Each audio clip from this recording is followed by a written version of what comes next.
بسم اللہ الرحمن الرحیم۔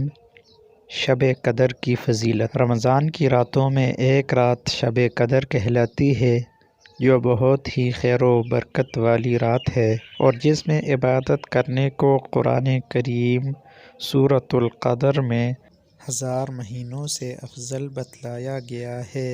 1000 مہینوں کے 83 سال اور 4 ماہ ہوتے ہیں۔ گویا اس رات کی عبادت پوری زندگی کی عبادت سے زیادہ بہتر ہے، اور 1000 مہینوں سے کتنا زیادہ ہے یہ صرف اللہ ہی کو معلوم ہے۔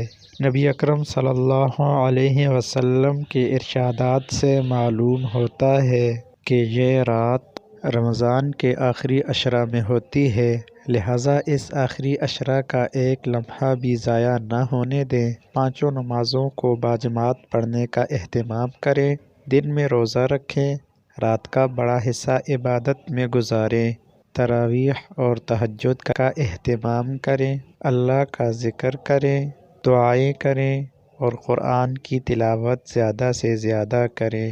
اللہ تعالیٰ فرماتا ہے: اِنَّا أَنزَلْنَاهُ فِي لَيْلَةِ الْقَدْرِ وَمَا أَدْرَاكَ مَا لَيْلَةُ الْقَدْرِ لَيْلَةُ الْقَدْرِ خَيْرٌ مِّنْ أَلْفِ شَهْرٍ تَنَزَّلُ الْمَلَائِكَةُ وَالرُّوحُ فِيهَا بِإِذْنِ رَبِّهِم مِّنْ كُلِّ أَمْرٍ سَلَامٌ هِيَ حَتَّىٰ مَطْلَعِ الْفَجْرِ۔ ترجمہ: بے شک ہم نے قرآن پاک کو شب قدر میں اتارا ہے، یعنی قرآن کریم کو لوح محفوظ سے آسمانی دنیا پر اس رات میں اتارا ہے۔ آپ کو کچھ معلوم بھی ہے کہ شب قدر کیسی عظیم الشان ہے، یعنی اس رات کی بڑائی اور فضیلت کا آپ کو علم بھی ہے، کتنی خوبیاں اور کس قدر فضائل اس میں ہیں۔ اس کے بعد چند فضائل کا ذکر فرماتے ہیں۔ شب قدر 1000 مہینوں سے بہتر ہے، یعنی 1000 مہینوں تک عبادت کرنے کا جتنا ثواب ہے اس سے زیادہ شب قدر کی عبادت کا ہے، اور کتنا زیادہ ہے یہ اللہ ہی کو معلوم ہے۔ اس رات میں فرشتے اور حضرت جبرائیل علیہ السلام اپنے پروردگار کے حکم سے ہر امر خیر کو لے کر زمین کی طرف اترتے ہیں، اور یہ خیر و برکت فجر کے طلوع ہونے تک رہتی ہے۔ سورہ العلق کی ابتدائی چند آیات اقرأ بسم ربک الذی خلق سے قرآن کریم کے نزول کا آغاز ہوا۔ اس کے بعد آنے والی سورۃ القدر میں بیان کیا کہ یہ قرآن کریم رمضان کی بابرکت رات میں اترا ہے، جیسا کہ سورۃ الدخان کی آیت نمبر 3 اِنَّا أَنزَلْنَاهُ فِي لَيْلَةٍ مُبَارَكَةٍ اور سورۃ البقرہ کی آیت نمبر 185 شہر رمضان الذی انزل فیہ القرآن میں یہ مضمون صراحت کے ساتھ موجود ہے۔ شب قدر کے 2 معنی ہیں اور دونوں ہی یہاں مقصود ہیں۔ ایک یہ کہ یہ وہ رات ہے جس میں تقدیروں کے فیصلے کیے جاتے ہیں، جیسا کہ سورۃ الدخان آیت نمبر 4 میں ہے: فیہا یفرق کل امر حکیم، یعنی اسی رات میں ہر حکمت والے کام کا فیصلہ کیا جاتا ہے۔ دوسرے معنی یہ ہیں کہ یہ بڑی قدر و منزلت اور عظمت و شرافت والی رات ہے۔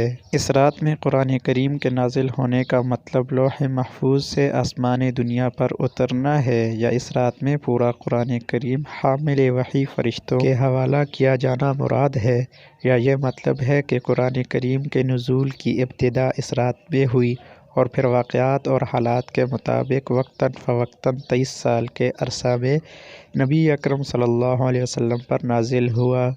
شب قدر کی فضیلت احادیث کی روشنی میں رسول اللہ صلی اللہ علیہ وسلم نے ارشاد فرمایا: جو شخص شب قدر میں ایمان کے ساتھ اور ثواب کی نیت سے عبادت کے لیے کھڑا ہو، اس کے پچھلے تمام گناہ معاف ہو جاتے ہیں۔ کھڑے ہونے کا مطلب نماز پڑھنا، تلاوت قرآن اور ذکر وغیرہ میں مشغول ہونا ہے۔ ثواب کی امید رکھنے کا مطلب یہ ہے کہ شہرت اور دکھاوے کے لیے نہیں بلکہ خالص اللہ کی رضا حاصل کرنے کے لیے عمل کرنا ہے۔ رسول اللہ صلی اللہ علیہ وسلم نے ارشاد فرمایا: تمہارے اوپر ایک مہینہ آیا ہے جس میں ایک رات ہے جو 1000 مہینوں سے افضل ہے۔